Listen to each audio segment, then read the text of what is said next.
Right now, over 3.5 million brand new cars, mostly EVs, are sitting in storage lots across China, and even with 50% discounts, buyers aren't rushing in. The country's car consumption has hit a standstill, and the crisis is spilling out into public view. China's own Beijing Economic Daily has confirmed that inventory levels have exploded to the highest point in nearly 2 years. Warehouses are full, and parking lots have literally turned into giant storage yards. Dealers are slashing prices, sometimes by half, and even new cars are quietly being pushed into the used car market as packaged zero-mile vehicles. The numbers are staggering. More than 3.3 million unsold vehicles, equal to giving every person in Shenzhen a car and still having 500,000 left over. Inventory turnover is stuck at 57 days, far above the safe limit of 36. The reason is clear: overproduction. The China Automobile Dealers Association says July's warning index rose to 57.2%, showing the market is cooling fast. Nearly half of dealers admitted sales fell sharply, many by more than 5%. Why? After the Lunar New Year, carmakers ramped up production, but wallets stayed thin. Heavy discounts earlier this year already drained much of the demand. EV makers keep expanding aggressively, crushing the space for traditional brands. Each unsold car costs dealers 300-500 yuan per month in storage fees, forcing everyone, BYD, Geely, Changan, Great Wall, even Tesla, to launch desperate incentives, zero down payments, interest-free loans, trade-in subsidies. But beneath these flashy deals, profits have collapsed. In 2024, the average car price fell 9.2%, and industry-wide profit margins slipped below 3%. Some companies are selling at a loss just to survive. And now, things may get worse. China's Ministry of Industry and IT plans to ban the resale of new cars within 6 months of registration, aiming to crack down on fake sales and zero-mileage used cars.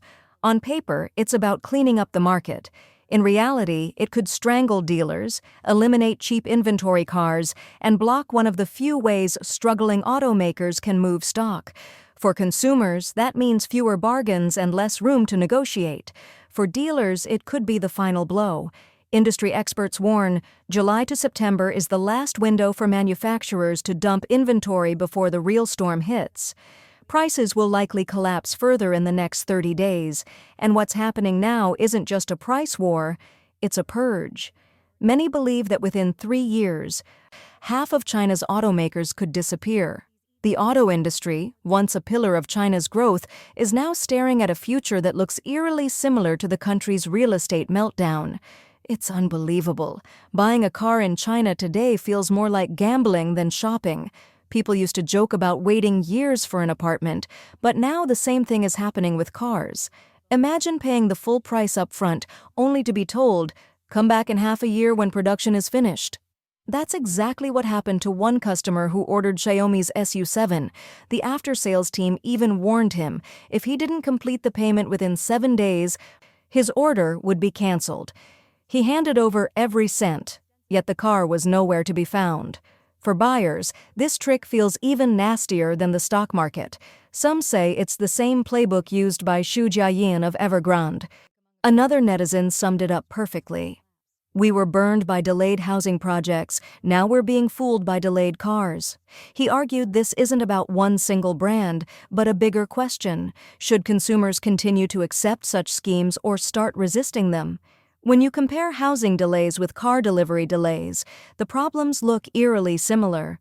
In real estate, developers' financial chains broke down, leaving unfinished buildings and unpaid homeowners. Buyers had already poured in money, yet their apartments never materialized. Now, the auto industry is showing the same cracks. Customers pay first. But if a company's capital chain breaks, cars may never roll off the production line. The second issue is bait and switch. Model homes look glamorous, but final delivery is cheap and unfinished. Cars now follow the same path. The ads show luxury configurations and impressive features, but when the car arrives, key functions are cut and accessories are missing. It's a sophisticated form of false advertising, a consumer trap in broad daylight. The third problem is timing.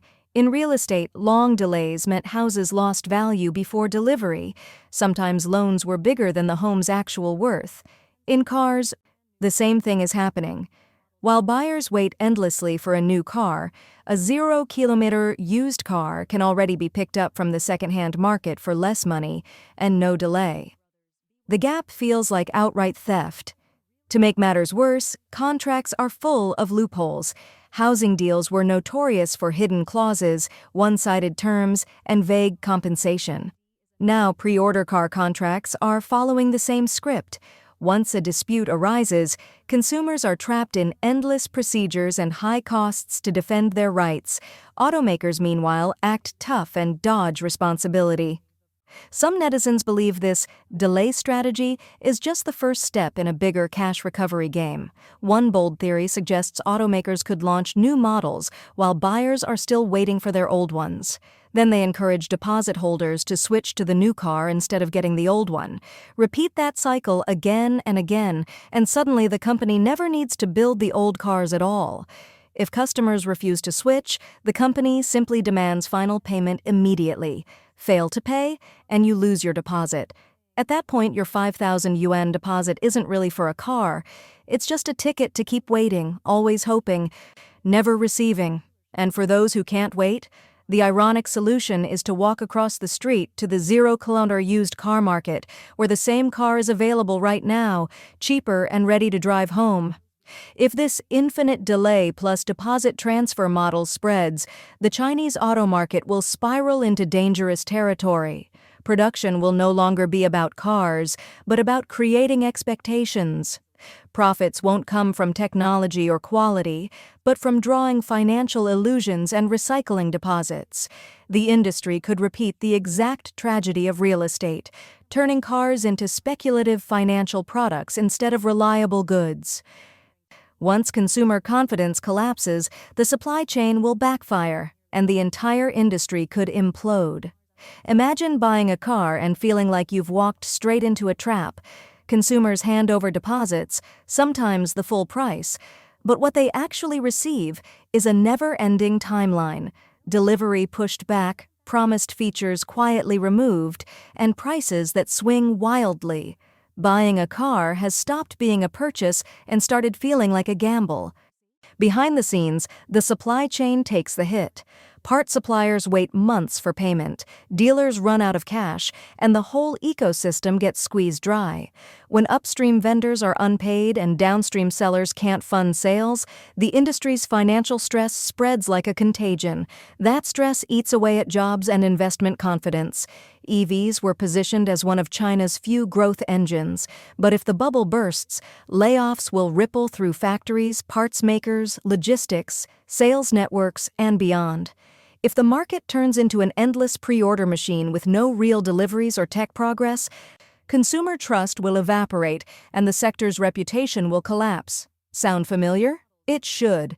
The country's property crash followed the same playbook: debt-fueled growth, illusionary demand, then a rapid unwinding. Great Wall Motors chairman Wei Jianjun didn't mince words. He warned that an Evergrande of the auto world has already emerged and called for audits of carmakers.